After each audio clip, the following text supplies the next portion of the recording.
jabatan apoteker ahli pertama di RSUD Dr. Murjani Rapid. Pada video kali ini, saya akan memaparkan kegiatan aktualisasi saya selama masa habituasi dengan gagasan kreatif simpatik, yaitu Sistem Informasi dan Formulir Jadwal Minum Obat Pasien Polifarmasi Terintegrasi dan Komunikatif. Berikut saya paparkan hasil aktualisasi dan habituasi yang saya lakukan dengan menerapkan nilai ASN berakhlak, manajemen ASN, dan smart ASN.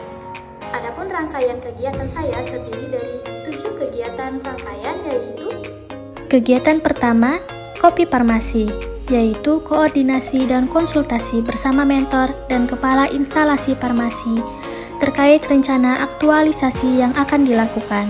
Pada kegiatan Kopi Farmasi ini, hal pertama yang dilakukan adalah dengan membuat janji temu via chat WA bersama mentor dengan sopan dan ramah untuk melakukan konsultasi terkait rancangan aktualisasi yang akan dilakukan.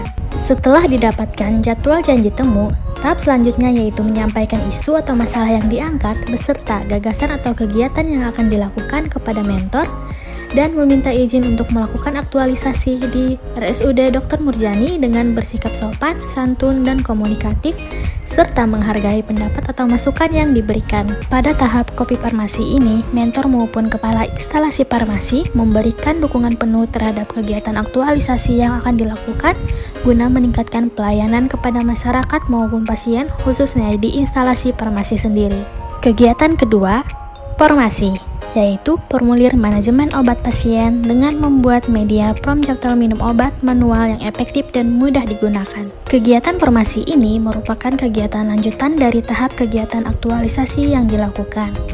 Pada tahap ini, hal pertama yang dilakukan yaitu membuat desain media form jadwal minum obat manual untuk pasien pulang dengan polifarmasi menggunakan bantuan aplikasi atau web Canva yang nantinya akan dicetak dan dibagikan kepada pasien maupun keluarga pasien. Setelah media form jadwal minum obat selesai dibuat, tahap selanjutnya yaitu melakukan konsultasi bersama mentor terkait desain dari media yang sudah dibuat untuk meminta saran dan masukan dengan bersikap sopan, santun, dan komunikatif, serta menghargai pendapat atau masukan yang diberikan oleh mentor. Tahap selanjutnya yaitu mencetak media form jadwal minum obat yang telah disetujui oleh mentor untuk dibagikan kepada pasien maupun keluarga pasien yang akan mengambil obat. Kegiatan ketiga, EPID, yaitu edukasi berbasis digital dengan membuat media leaflet cara minum obat yang benar dengan berkode QR yang langsung terhubung pada video edukasi. Kegiatan EPID ini merupakan kegiatan lanjutan dalam pembuatan media yang dilakukan. Dan pada tahap ini, hal yang pertama dilakukan yaitu dengan mencari referensi terbaru dan relevan terkait cara penggunaan obat yang benar. Setelah itu, dilanjutkan dengan menyusun materi untuk pembuatan leaflet dan video edukasi. Setelah materi selesai dibuat, tahap selanjutnya yaitu membuat video edukasi tentang cara penggunaan obat yang benar, yang kemudian akan diupload di media sosial YouTube dan dibuat kode QR yang nantinya akan dimasukkan ke media leaflet cara penggunaan obat yang benar agar dapat diakses oleh pasien maupun keluarga pasien. Tahap selanjutnya, membuat media leaflet dengan kode QR yang dapat terhubung langsung dengan video edukasi yang dibuat menggunakan bantuan aplikasi atau web Canva yang nantinya akan dicetak. Setelah media leaflet dengan kode QR selesai dibuat, selanjutnya melakukan konsultasi bersama mentor terkait desain media leaflet dan video edukasi untuk meminta saran dan masukan dengan bersikap sopan, santun, dan komunikatif, serta menghargai pendapat atau masukan yang diberikan. Kemudian, mencetak media leaflet dengan kode QR yang dapat terhubung langsung dengan video edukasi yang telah disetujui oleh mentor untuk dibagikan kepada pasien maupun keluarga pasien yang mengambil obat. Kegiatan keempat, seru obat, yaitu sebarkan info, berikan form dan leaflet obat pada pasien pulang dengan polifarmasi. Kegiatan seru obat ini merupakan kegiatan utama dalam aktualisasi yang dilakukan. Pada tahap kegiatan ini, hal yang pertama dilakukan adalah mengidentifikasi kebenaran obat yang didapatkan pasien dengan melihat kesesuaian antara yang diresepkan dan yang sudah disiapkan, kemudian menuliskan informasi obat yang didapatkan ke dalam form jadwal minum obat pasien. Tahap selanjutnya yaitu memberikan konseling dan penyerahan informasi obat kepada pasien maupun keluarga pasien dan memberikan edukasi terkait penggunaan media jadwal minum obat dan media leaflet yang berkode QR yang terhubung langsung pada video edukasi, serta memastikan kembali apakah pasien maupun keluarga pasien sudah memahami terkait informasi yang sudah diberikan. Kegiatan ini dilakukan dengan sopan, ramah, serta tidak membeda-bedakan antar pasien lain. Kegiatan kelima, simak obat, yaitu sistem monitoring dan analisis evaluasi kepatuhan obat.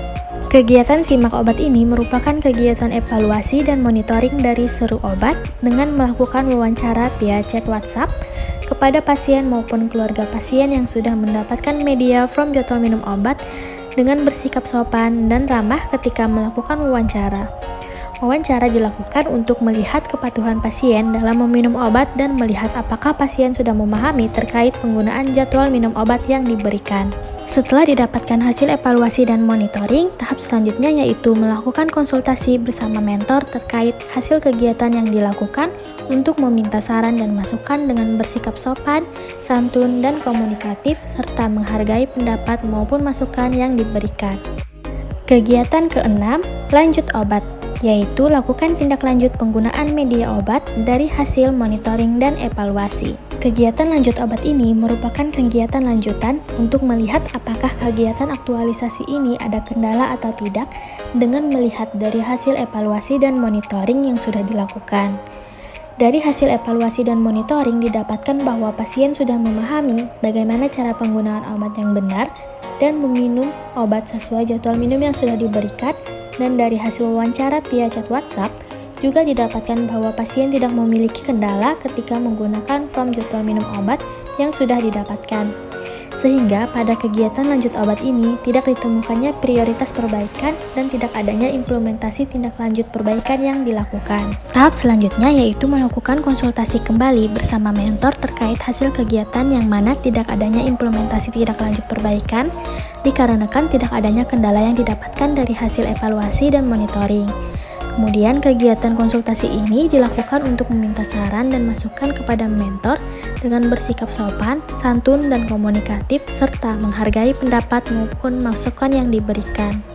Kegiatan ketujuh, kopi farmasi, yaitu koordinasi dan konsultasi kembali bersama mentor dan kepala instalasi farmasi terkait laporan akhir aktualisasi. Kegiatan kopi farmasi ini merupakan kegiatan aktualisasi terakhir dengan melakukan kegiatan berkonsultasi bersama mentor terkait laporan hasil aktualisasi yang sudah dilakukan.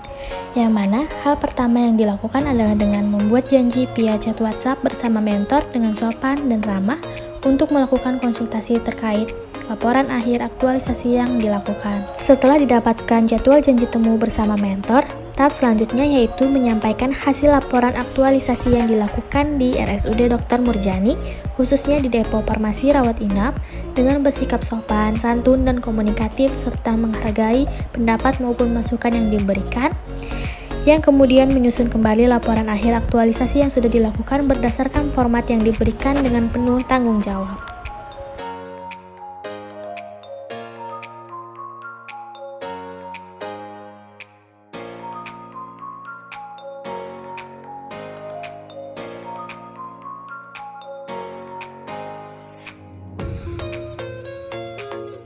Assalamualaikum warahmatullahi wabarakatuh.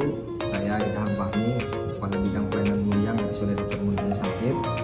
Saya memberikan apresiasi yang tinggi terhadap kegiatan aktualisasi yang telah dilakukan oleh peserta CPNS Bidang Pelayanan Penunjang di RSUD Dr. Murjani. Kegiatan ini telah menunjukkan penerapan nilai-nilai ASN berakhlak dalam pelaksanaan tugas sehari-hari. Aktualisasi yang dilakukan mampu meningkatkan kualitas pelayanan penunjang, terutama dalam unit masing-masing peserta CPNS yang melakukan aktualisasi.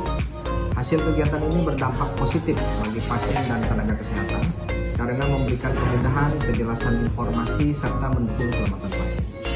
Kami menilai kegiatan ini sejalan dengan misi instansi dalam memberikan pelayanan yang profesional, cepat, dan berorientasi pada keselamatan pasien. Harapan kami, inovasi ini dapat terus dikembangkan dan diimplementasikan secara berkelanjutan di seluruh unit pelayanan. Sekian dari kami, wabillahi taufiq.